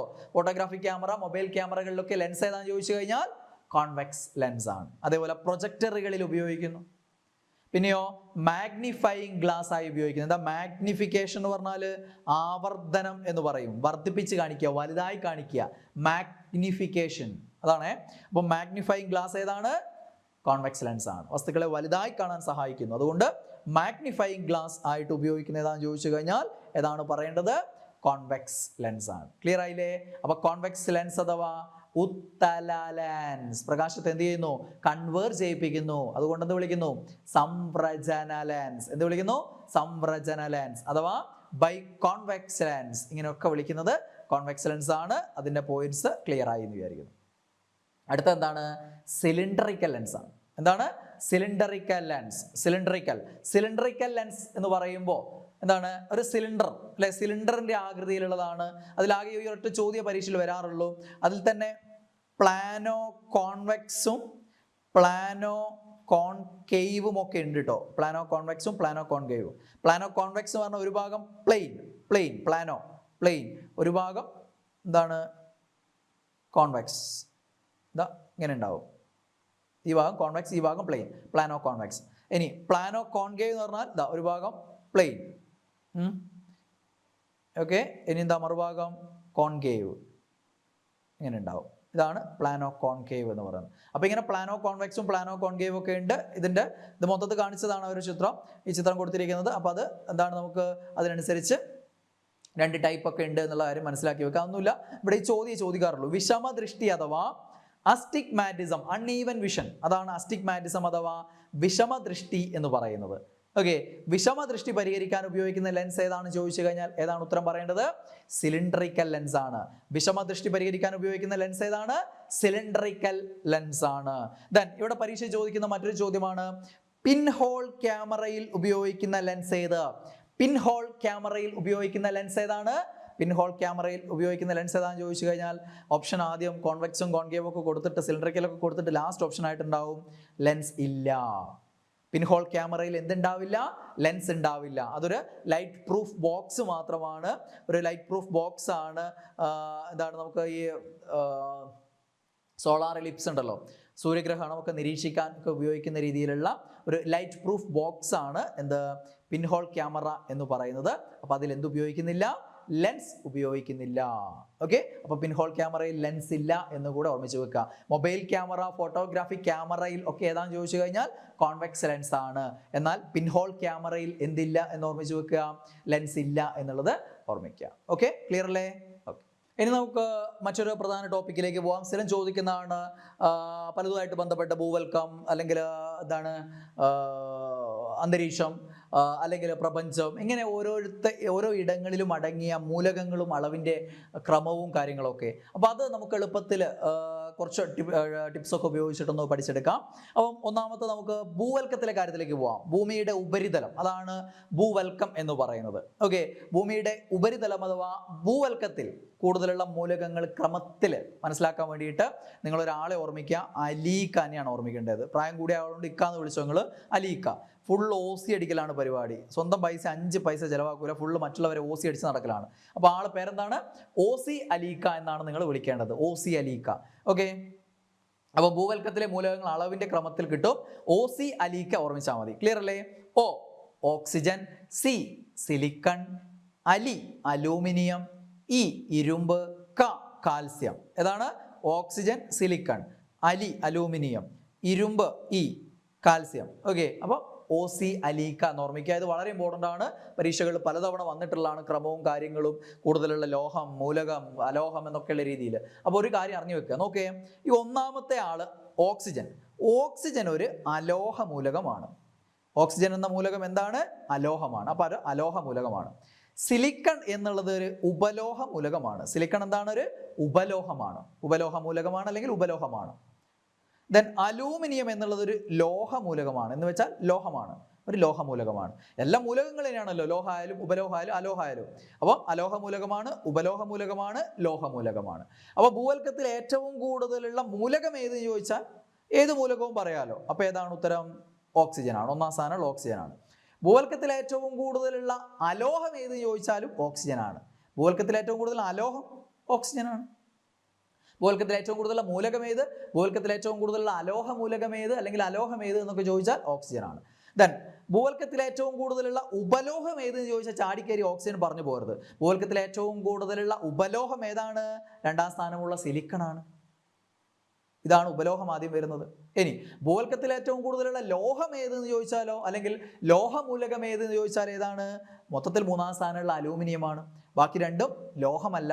ഇത് അലോഹമാണ്, ഇത് ഉപലോഹമാണ്. ഇതാണ് ആദ്യം വരുന്ന ലോഹം. ഇനി ഇങ്ങനെ പോലും ചോദിച്ചിട്ടുണ്ട്, ഭൂവൽക്കത്തിൽ അലൂമിനിയം കഴിഞ്ഞാൽ ഏറ്റവും കൂടുതലുള്ള ലോഹം ഏത്? അതാരാണ്? ഇരുമ്പാണ്. നാലാം സ്ഥാനം ഇരുമ്പാണ്. ഇവിടെ വരെയാണ് പഠിക്കേണ്ടത്. പിന്നെ ഇതുകൂടെ അതിൻ്റെ കൂടെ അങ്ങ് ചേർത്താൽ മതി. അഞ്ചാം സ്ഥാനം ആരാണ്?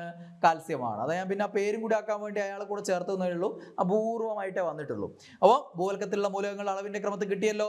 ഓക്സിജൻ, സിലിക്കൺ, അലൂമിനിയം, ഇരുമ്പ്, കാൽസ്യം. ഓസി അലീക്ക. അതിൽ ഓക്സിജൻ അലോഹം, സിലിക്കൺ ഉപലോഹം, അലൂമിനിയം ലോഹം. മൂലകങ്ങളെ മൊത്തം ലോഹം, ഉപലോഹം, അലോഹം എന്നിങ്ങനെ വേർതിരിച്ചു കൊണ്ടുള്ള ഒരു വീഡിയോ ഞാൻ യൂട്യൂബിൽ തന്നെ ചെയ്തതുണ്ട്. ചിലപ്പോൾ അത് ആപ്പിനുള്ളിലും ഉണ്ടാവും. അതെടുത്ത് കാണുക, അല്ലെങ്കിൽ യൂട്യൂബിൽ കണ്ടാലും മതി. നിങ്ങൾ മൂലകങ്ങളുടെ എന്താണ് വർഗീകരണം എന്ന് പറഞ്ഞ് അടിച്ചു കഴിഞ്ഞാൽ നിങ്ങൾക്ക് ക്ലിയർ ആവും. അപ്പോൾ അവിടെ ആവർത്തന പട്ടികയിലെ മുഴുവൻ മൂലകങ്ങളെയും ഉപലോഹം, ലോഹം, അലോഹം എന്നിങ്ങനെ വേർതിരിക്കാം. 118 വെച്ചിട്ട് ഇങ്ങനെ ഓരോന്നോരോന്ന് പഠിക്കേണ്ട ആവശ്യമില്ല. എളുപ്പത്തിൽ പഠിക്കാനുള്ള കോഡ് സഹിതം അവിടെ പഠിപ്പിച്ചിട്ടുണ്ട്. അത് നോക്കിയാൽ മതി നിങ്ങളൊന്ന്. ഓക്കെ, അപ്പോൾ ഇതാണ് ഭൂവൽക്ക മൂലകങ്ങൾ അളവിന്റെ ക്രമത്തിലുള്ളത്. അപ്പോൾ ഇവിടെ അളവ് കൂടെ അറിഞ്ഞിരിക്കണം, ചോദിക്കാറുണ്ട്. കാരണം ഇനിയിപ്പം ചോദിക്കുക ഭൂവൽക്കത്തിൽ ഏറ്റവും കൂടുതലുള്ള മൂലകം ഏത്, അങ്ങനെയുള്ള ഒറ്റ ഡയറക്റ്റ് ക്വസ്റ്റ്യൻ അല്ല ഇപ്പം വരിക. എന്താണ് പോയിന്റുകളായിട്ട് ഉണ്ടാവുക? ഭൂവൽക്കത്തിൽ ഏറ്റവും കൂടുതലുള്ള മൂലകം അലൂമിനിയമാണ്, തെറ്റല്ലേ?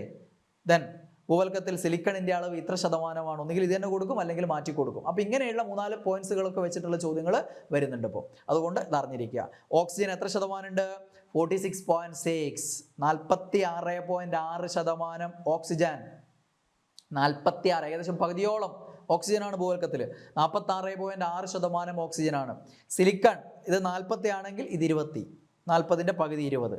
ഇത് 6.6 ആണെങ്കിൽ ഇത് 7.7, 27.7. രണ്ടും കൂടി വേണേൽ ഓർമ്മിച്ചാൽ നല്ലത്. 27.7% ഓർമ്മിച്ചാൽ മതി.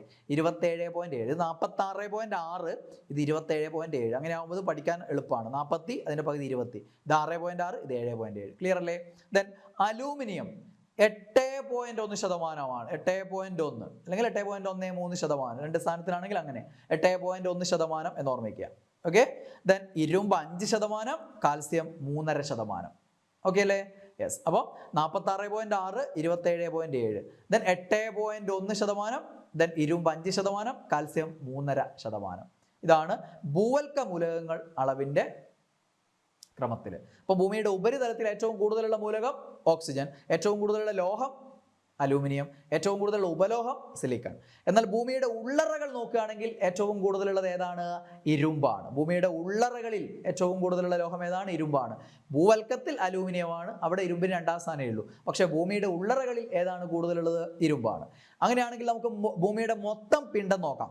ഭൂമിയുടെ മൊത്തം പിണ്ഡം, ഭൂമിയുടെ ഉപരിതലം എല്ലാം കൂടെ പരിഗണിച്ച് ഭൂമിയുടെ മൊത്തം പിണ്ഡം നോക്കുമ്പോൾ 1ാം സ്ഥാനം കൊണ്ട് ആർക്ക് വരും? ഇരുമ്പിന് വരും. ആർക്ക് വരും? ഇരുമ്പിന് വരും. ഭൂമിയുടെ മൊത്തം പിണ്ഡം നോക്കുകയാണെങ്കിൽ 1ാം സ്ഥാനം ഇരുമ്പ്, 32.1% ഇരുമ്പാണ്. മൊത്തത്തിലുള്ള പിണ്ഡം നോക്കുകയാണെങ്കിൽ അതിൽ കാണപ്പെടുന്ന മൂലകങ്ങളുടെ പിണ്ഡം മൊത്തം എടുക്കുകയാണെങ്കിൽ 32.1% ഇരുമ്പ്. എളുപ്പത്തിൽ പഠിക്കാൻ നോക്കിക്കേ. ഓക്സിജൻ ഇതാ ഭൂമിയുടെ മൊത്തം പിണ്ഡം. ഇതൊരു വേറെ ഒരു ഓസിയാണ്, ഓസി മനീഷ്. മറ്റത് ഓസി അലീഖാൻ ഓർമ്മിക്കല്ലേ പറഞ്ഞത്. ഇത് ഓസി മനീഷിനെ ഓർമ്മിക്കണം. ഓസി മനീഷിനോട് നിങ്ങൾ എന്ത് പറയുന്നുണ്ട്? ഓസി അടിക്കാൻ വന്നതാണെങ്കിൽ ഒന്ന് ഇരിക്കാൻ പറയുന്നുണ്ട്. ഇരിക്കൂ ഓസി മനീഷ് എന്ന് പറയുക. ഒന്ന് പറഞ്ഞേ, ഇരിക്കൂ ഓസി മനീഷ്. അപ്പോൾ ഭൂമിയുടെ മൊത്തം പിണ്ഡത്തിൻ്റെ ക്രമത്തിൽ മൂലകങ്ങളുടെ അളവ് കിട്ടും. അപ്പം ഇരിക്കൂ എന്നുള്ളത് ആരാണ്? ഇരുമ്പാണ്. ഇരിക്കൂ, ഇരുമ്പ്. ദെൻ ഓ സി നേരത്തെ പോലെ തന്നെ ഓക്സിജൻ, സിലിക്കൺ. മനീഷാണ്. മനീഷ് ആരാണ്? മഗ്നീഷ്യമാണ്. മനീഷ് ആരാണ്? മഗ്നീഷ്യം. അപ്പോൾ ഇതാണ് ഭൂമിയുടെ മൊത്തം പിണ്ഡം നോക്കിയാലുള്ള ക്രമം. അപ്പോൾ 1ാം സ്ഥാനം ആർക്കാണ്? ഇരുമ്പ്. ഭൂമിയുടെ മൊത്തം പിണ്ഡം പരിഗണിച്ചാൽ ഏറ്റവും കൂടുതലുള്ള മൂലകമേത്? ഏറ്റവും കൂടുതലുള്ള ലോഹമൂലകമേത് എന്നൊക്കെ ചോദിച്ചാൽ ഇരുമ്പാണ്. ഭൂമിയുടെ മൊത്തം പിണ്ഡം പരിഗണിച്ചാൽ ഓക്സിജന് 2ാം സ്ഥാനമേ ഉള്ളൂ. ഭൂവൽക്കത്തിൽ 1ാം സ്ഥാനം ഉണ്ട്, പക്ഷേ മൊത്തം പിണ്ഡം പരിഗണിച്ചാൽ എത്രാം സ്ഥാനമേ ഉള്ളൂ? 2ാം സ്ഥാനമേ ഉള്ളൂ. ഇത് 32.1 ആണെങ്കിൽ ഇത് എത്ര ശതമാനം? 30.1%. 30.1%. 2ാം സ്ഥാനം ഓക്സിജൻ. അപ്പോൾ ഭൂമിയുടെ മൊത്തം പിണ്ഡം പരിഗണിച്ചാൽ ഓക്സിജൻ 2ാം സ്ഥാനമേ ഉള്ളൂ. ഭൂമിയുടെ മൊത്തം പിണ്ഡം പരിഗണിച്ചാൽ ഏറ്റവും കൂടുതലുള്ള അലോഹമൂലകമേത്? ഓക്സിജൻ. ലോഹമൂലകം ഇരുമ്പ്, അലോഹമൂലകം ഓക്സിജൻ. ഭൂമിയുടെ മൊത്തം പിണ്ഡം പരിഗണിച്ചാൽ ഏറ്റവും കൂടുതലുള്ള ഉപലോഹമേത്? സിലിക്കൺ. മൊത്തത്തിൽ എത്രാം സ്ഥാനം? 3ാം സ്ഥാനമേ സിലിക്കൺ ഉള്ളൂ. 15.1%. നോക്കിയേ, 32.1, 30.1, 30ൻ്റെ പകുതിയല്ലേ 15, 15.1. ക്ലിയർ അല്ലേ?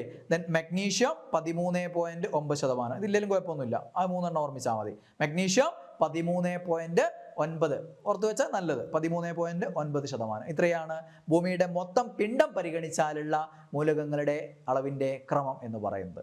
അത് ഇമ്പോർട്ടൻ്റ് ആണ്. ഇനി നമുക്ക് ഭൂമിയുടെ അന്തരീക്ഷത്തിലേക്ക് കടക്കാം. ഭൗമാന്തരീക്ഷം, ഭൂമിയുടെ അന്തരീക്ഷം. ഭൂമിയുടെ അന്തരീക്ഷത്തിൽ, ഭൗമാന്തരീക്ഷം എന്നും പറയണം. അന്തരീക്ഷത്തിൽ നിന്ന് മാത്രം പറഞ്ഞാൽ ഉദ്ദേശിക്കുന്നത് എന്തിൻ്റെ അന്തരീക്ഷമാണ്? നമ്മുടെ ഭൂമിയുടെ അന്തരീക്ഷമാണ്. അപ്പോൾ അന്തരീക്ഷത്തിൽ ഏറ്റവും കൂടുതലുള്ള മൂലകമേത്? ആരാ? നൈട്രജൻ. 1ാം സ്ഥാനം nitrogen, 2 oxygen, 3 argon, 4 carbon dioxide, 5 neon, 6 helium. അന്തരീക്ഷത്തിൽ വാതകങ്ങളല്ലേ ഉള്ളത്? വാതകങ്ങളല്ലേ? അപ്പോൾ ഭൗമാന്തരീക്ഷത്തിലുള്ള വാതകങ്ങൾ ആണിതൊക്കെ. അപ്പം അന്തരീക്ഷത്തിൽ ഏറ്റവും കൂടുതലുള്ള വാതക മൂലകമേത്? ഈ വാതക മൂലകമേതെന്ന് ചോദിച്ചാൽ കൺഫ്യൂഷൻ വരണ്ട കേട്ടോ. മൂലകങ്ങൾ അത് ലോഹമാണോ ഉപലോഹമാണോ അലോഹമാണോ അതിനനുസരിച്ച് ലോഹമൂലകം, ഉപലോഹമൂലകം, അലോഹമൂലകം എന്ന് എഴുതും. അതിൻ്റെ അവസ്ഥ അനുസരിച്ച് ഖരമൂലകം, ദ്രാവകമൂലകം, വാതകമൂലകം എന്നൊക്കെ പറയും. അപ്പോൾ അങ്ങനെ കണ്ടിട്ട് ഞാൻ ഇങ്ങനെ പഠിച്ചിട്ടില്ലല്ലോ എന്ന് വിചാരിക്കേണ്ട. അന്തരീക്ഷത്തിൽ ഏറ്റവും കൂടുതലുള്ള മൂലകമേത്, വാതകമേത്, വാതക മൂലകമേത് എന്നൊക്കെ ചോദിച്ചാൽ ഉത്തരം ഏത് തന്നെയാണ്? നൈട്രജനാണ്. നൈട്രജൻ ഒരു വാതക മൂലകമാണ്, ഗ്യാസാണ്. 1ാം സ്ഥാനം നൈട്രജനാണ്. 78.08. ഓർമ്മിക്കണേ, ഇവിടെ പെർസെൻറ്റേജ് എല്ലാം വളരെ ഇമ്പോർട്ടൻ്റ് ആണ്, മറ്റതിനേക്കാളൊക്കെ ഇമ്പോർട്ടൻ്റ് ആണ്. 78.08% അന്തരീക്ഷത്തിലെ നൈട്രജൻ്റെ അളവ്. പല തവണ ചോദിച്ചിട്ടുള്ളതാണ്, ചോദിച്ചുകൊണ്ടിരിക്കുന്നതാണ്. ദെൻ 2ാം സ്ഥാനമാണ് ആർക്ക്? ഓക്സിജൻ, ഭൂമിയുടെ അന്തരീക്ഷത്തിൽ ഓക്സിജന്റെ അളവ് 20.9, 20.9 അങ്ങനെ റൗണ്ട് ചെയ്താൽ മതി. 20.9% ഓക്സിജന്റെ അളവ്. രണ്ടാം സ്ഥാനമുള്ള വാതകം ഓക്സിജൻ. ഇത് രണ്ടും അലോഹം തന്നെയാണ്. നൈട്രജനും ഓക്സിജനും ഒക്കെ എന്താണ്? അലോഹങ്ങളാണ്. ഓക്കെ. ദെൻ മൂന്നാം സ്ഥാനം ആരാണ്? ആർഗൺ. അന്തരീക്ഷ വായുവിൽ ഏറ്റവും കൂടുതൽ മൂന്നാം സ്ഥാനമുള്ള വാതകം ഏതാണ്? ആർഗൺ. ആർഗൺ ഒരു അലസവാതകമാണ്, നിഷ്ക്രിയവാതകമാണ്. 8ാം ഗ്രൂപ്പ്, 8A ഗ്രൂപ്പ് അഥവാ 18ാം ഗ്രൂപ്പ് മൂലകമാണ്. അവയെ നമ്മൾ അലസവാതകങ്ങൾ അഥവാ ഇനേർട്ട് ഗ്യാസസ് അഥവാ നിഷ്ക്രിയവാതകങ്ങൾ അഥവാ കുലീനവാതകങ്ങൾ അഥവാ നോബിൾ ഗ്യാസസ് എന്നൊക്കെയാണ് വിളിക്കുക. ഇങ്ങനെ പല പേരിൽ അറിയപ്പെടുന്നുണ്ട്. അപ്പം ഭൗമാന്തരീക്ഷത്തിൽ ഏറ്റവും കൂടുതലുള്ള അലസവാതകമേത്? നിഷ്ക്രിയവാതകമേത്? കുലീനവാതകമേത് എന്നൊക്കെ ചോദിച്ച ഉത്തരം ആരാ? ആർഗണാണ്. മനസ്സിലായില്ലേ? എത്രയാ ഇത് നോക്കിയേ. 78.08, 78 സംതിങ്. 20.9 എന്ന് പറയുമ്പോൾ 21 അടുത്തായി. അപ്പൊ 78 21 99ആയി. ഇനി ബാക്കി ഏകദേശം 1% അടുത്തല്ലേ ഉള്ളൂ, അറൗണ്ട് 1% ഉള്ളൂ. അതിൽ 0.93% ആരാണ്? ആർഗണാണ്. 0.93% എന്തിന്റെ അളവ്? ആർഗണിന്റെ അളവ്. 1% അടുത്ത് 0.93%. പോയിന്റിന്റെ 0.93%. അതാണ് 0.93 എന്ന് പറയുന്നത്. ദെൻ 4ാം സ്ഥാനം ആർക്കാണ്? കാർബൺ ഡൈ ഓക്സൈഡ് ആണ്. അന്തരീക്ഷ വായുവിൽ ഏറ്റവും കൂടുതലുള്ള വാതകം നൈട്രജൻ. 2ാം സ്ഥാനം ഓക്സിജൻ. 3ാം സ്ഥാനം ആർഗൺ. ഏറ്റവും കൂടുതൽ അലസവാതകം ആർഗൺ. 4ാം സ്ഥാനമാണ് ആർക്കുള്ളത്? കാർബൺ ഡൈ ഓക്സൈഡ് എന്ന വാതകത്തിനുള്ളത്. കാർബൺ ഡൈ ഓക്സൈഡ് ഒരു മൂലകമാണോ? അല്ല, അതൊരു വാതകമാണ്. കാർബണും ഓക്സിജനും അല്ലെ ചേർന്ന് കൊണ്ടുള്ള ഒരു വാതകമാണ് കാർബൺ ഡൈ ഓക്സൈഡ് എന്ന് പറയുന്നത്. അപ്പോൾ ഇതൊരു സംയുക്തമാണ് കാർബൺ ഡൈ ഓക്സൈഡ്. ബാക്കിയുള്ളതൊക്കെ എന്താണ്? വാതക മൂലകങ്ങളാണ്. അപ്പം ഭൗമാന്തരീക്ഷത്തിൽ ഏറ്റവും കൂടുതലുള്ള സംയുക്തമേത് അല്ലെങ്കിൽ വാതക സംയുക്തമേത്, വാതക രൂപത്തിലുള്ള സംയുക്തമേത് എന്ന് ചോദിച്ചു കഴിഞ്ഞാൽ കാർബൺ ഡൈ ഓക്സൈഡ് ആണ്. അല്ലാതെ നൈട്രജൻ അല്ല, ഓക്സിജൻ അല്ല, ആർഗൺ അല്ല. ഇതൊന്നും സംയുക്തങ്ങളല്ല, ഇതൊക്കെ മൂലകങ്ങളാണ്. കാർബൺ ഡൈ ഓക്സൈഡ് എന്നുള്ളതൊരു സംയുക്തമാണ്. അപ്പോൾ അന്തരീക്ഷ വായുവിൽ ഏറ്റവും കൂടുതലുള്ള സംയുക്തം ഏത് എന്ന് ചോദിച്ചു കഴിഞ്ഞാൽ കാർബൺ ഡൈ ഓക്സൈഡ് ആണ്. CO2 ആണ് കാർബൺ ഡൈ ഓക്സൈഡ്. എത്ര ശതമാനം? 0.0345. 0.0 ഇടണേ, 345. 0.0345%. ഓക്കെ. 0.0345% carbon dioxide. ഇതുവരെ ഈ 4 എണ്ണം വരെ അളവുകൾ വളരെ വളരെ ഇമ്പോർട്ടൻ്റ് ആണ്. 5ാം സ്ഥാനം നിയോണും 6ാം സ്ഥാനം ഹീലിയവും ആണ്. ഓക്കെ. അത് എളുപ്പത്തിൽ ഓർമ്മിക്കാനുള്ളൊരു ഡയലോഗാണ് ഞാൻ ഈ പറഞ്ഞത്. നമ്പർ ആർക്ക നെഹി. ഓക്കെ. അപ്പോൾ നിങ്ങളോട് ഒരാൾ നമ്പർ ചോദിക്കുകയാണ്. അപ്പോൾ നിങ്ങൾ ചോദിക്കും നമ്പർ ആർക്ക, എൻ്റെ ഫോൺ നമ്പർ ചോദിക്കുക, നമ്പർ ആർക്ക. അപ്പം ഉത്തരം പറഞ്ഞു ഒരാൾ, ഇന്നേ ആക്കാന്ന്. അലക്കുലത്താണ്, കോഴിയാണ്. അപ്പോൾ നമ്മൾ കൊടുക്കൂലല്ലോ. അപ്പോൾ നിങ്ങൾ നെഹി എന്ന് പറയുകയാണ്, നെഹി. ഓക്കെ. നമ്പർ ആർക്ക നെഹി. ഓക്കെ, ക്ലിയർ അല്ലേ? നമ്പർ ആർക്കാന്ന് ചോദിക്കുന്നു, നിങ്ങൾ എന്ത് പറയുന്നു? നെഹി എന്ന് പറയുന്നു. അപ്പോൾ NO nitrogen oxygen, nitrogen oxygen. ആർക്ക, argon, argon. Carbon dioxide. Carbon എന്ന് പറഞ്ഞാൽ കരുതേ carbon dioxide, carbon dioxide. നെഹി, NEHE. NE ആരാ? നിയോണിന്റെ പ്രതീകമാണ്. HE ആരുടെ പ്രതീകമാണ്? ഹീലിയത്തിന്റെ പ്രതീകമാണ്. അപ്പൊ ഇതാണ് ഭൂമിയുടെ അന്തരീക്ഷത്തിലുള്ള ക്രമം എന്ന് പറയുന്നത് മൂലകങ്ങളുടെ. ഓക്കെ, യെസ്, എല്ലാം വാതകങ്ങളാണ്. ഓക്കെ. ആ കൂട്ടത്തിൽ കാർബൺ ഡൈ ഓക്സൈഡ് 4ാം സ്ഥാനമുണ്ട്. അതൊരു സംയുക്തമാണ്. സംയുക്തങ്ങളുടെ കൂട്ടത്തിൽ ആദ്യ സ്ഥാനത്തുള്ളത് ഏതാണ്? അന്തരീക്ഷത്തില് കാർബൺ ഡൈ ഓക്സൈഡ് ആണ്. ഓക്കെ അല്ലേ? അപ്പോൾ ഭൂമിയുടെ അന്തരീക്ഷം ഇതാണ്. ഇനി നമ്മൾ സൂര്യനെ മൊത്തം എടുക്കുകയാണെങ്കിൽ, സൂര്യൻ മാത്രമല്ല, സൂര്യനടക്കമുള്ള ഏകദേശം നക്ഷത്രങ്ങളും ഇങ്ങനെ തന്നെയാണ്. 1ാം സ്ഥാനം ഹൈഡ്രജനും, 2ാം സ്ഥാനം ഹീലിയവും, 3ാം സ്ഥാനം ഓക്സിജനുമാണ്. സൂര്യനടക്കമുള്ള നക്ഷത്രങ്ങളുടെ സ്ഥിതി ഇതാണ്. 1 ഹൈഡ്രജൻ, 2 ഹീലിയം, 3 ഓക്സിജൻ. അങ്ങനെ തന്നെ ഓർമ്മിക്കണേ. സൂര്യനിൽ ഹൈഡ്രജൻ ന്യൂക്ലിയസുകൾ കൂടി ചേർന്ന് ഹീലിയം ന്യൂക്ലിയസ് ആയിട്ട് മാറുകയാണ്. അതുകൊണ്ട് ഹീലിയം കൂടി അപ്പടെ അങ്ങ് കൂടി എത്രയോ ആയിട്ടുണ്ടാവും വിചാരിച്ചേക്കരുത്. അത് അങ്ങനെ തന്നെ കാലങ്ങളോളം നിലനിൽക്കുന്ന പ്രോസസ്സാണ്. അപ്പോൾ 1 ഹൈഡ്രജൻ, 2 ഹീലിയം, 3 ഓക്സിജൻ. ഹൈഡ്രജൻ ഏകദേശം 74% വരും. 73.46. ഇവിടെ എന്ത് ചെയ്താൽ മതി? റൗണ്ട് ചെയ്ത് ഓർമ്മിച്ചാൽ മതി. 74% ഹൈഡ്രജൻ, 24.85, ഏകദേശം 25%. 74ഉം 25ഉം 99ആയി. Then 0.77% oxygen. ഇതാണ്. ഇത് 3 തന്നെയാണ് മൊത്തത്തിൽ 99%. ബാക്കിയുള്ള എല്ലാം കൂടെ വളരെ ചെറിയ അളവിൽ മാത്രമേ ഉള്ളൂ സൂര്യനിലും മറ്റ് നക്ഷത്രങ്ങളിലൊക്കെയും. ഹൈഡ്രജൻ, ഹീലിയം, ഓക്സിജൻ, ഇതാണ് ക്രമം. ഇതേപോലെ ആണ് എന്തിൻ്റെ സ്ഥിതി? പ്രപഞ്ചത്തിൻ്റെ സ്ഥിതി. കാരണം സൂര്യനടക്കമുള്ള നക്ഷത്രങ്ങൾ ഇങ്ങനെയൊക്കെ വരുന്നത് കൊണ്ട് പ്രപഞ്ചം മൊത്തം പരിഗണിച്ചാൽ, ഈ പ്രപഞ്ചം മൊത്തം പരിഗണിച്ചാൽ 1-ാം സ്ഥാനം ആർക്കാണ്? ഹൈഡ്രജനാണ്. 2-ാം സ്ഥാനം ആർക്കാണ്? ഹീലിയത്തിനാണ്. 3-ാം സ്ഥാനം ആർക്കാണ്? ഓക്സിജനാണ്. ഹൈഡ്രജൻ ഏകദേശം എത്ര ശതമാനം? 74%. ഹീലിയം ഏകദേശം എത്ര ശതമാനം? 24%. ഓക്സിജൻ ഏകദേശം എത്ര ശതമാനം? 1%. അപ്പം 99% ഈ 3 മൂലകങ്ങളാണ്. പ്രപഞ്ചം മൊത്തം പരിഗണിച്ചാൽ ഏറ്റവും കൂടുതൽ കാണപ്പെടുന്ന 3 മൂലകങ്ങൾ ഏതാണ്? ഹൈഡ്രജൻ, ഹീലിയം, ഓക്സിജൻ ആണ്. 99% ഹൈഡ്രജനും ഹീലിയം ഓക്സിജനാണ്. 74, 24, 1. ഓക്കെ, 73.97 ആണ് ഹൈഡ്രജന്റെ അളവ്. ഹീലിയം 24.02 ആണ്. ഓക്സിജൻ 1.04 ആണ്. അപ്പം 99%, പ്രപഞ്ചത്തിന്റെ 99% അടങ്ങിയ 3 മൂലകങ്ങൾ ഹൈഡ്രജൻ, ഹീലിയം, ഓക്സിജൻ എന്നിവയാണ് എന്നുള്ളത് ഓർമ്മിച്ചു വെക്കുക. ഇനി മറ്റൊരു സ്ഥിരം ചോദ്യമാണ് എവിടത്തെ കാര്യം? നമ്മുടെ ശരീരത്തിലെ കാര്യം. ഇതോടെ പറഞ്ഞിട്ട് നമുക്ക് ഇന്നത്തെ ഈ ഒരു ക്ലാസ് അവസാനിപ്പിക്കാം.